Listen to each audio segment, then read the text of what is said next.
那疫情是影响咱的生活，对一寡较弱势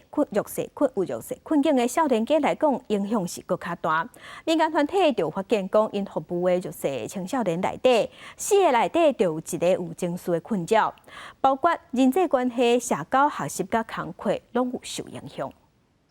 罗东学本身是重度听障，伊讲疫情的关系，互伊人际上加了真侪困扰。我必须要看那个通行的，但是因为疫情的关系，大家都戴口罩，所以也导致我没有办法很顺利的跟大家沟通。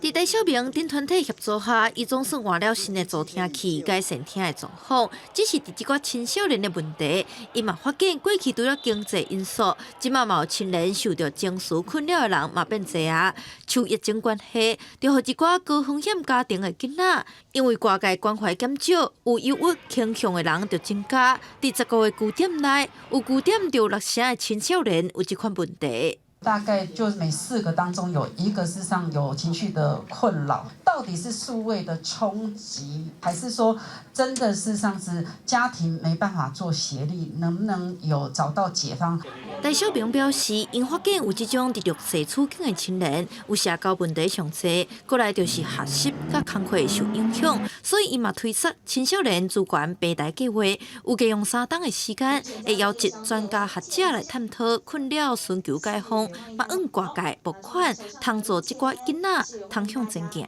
记者丁不离台北采访报道。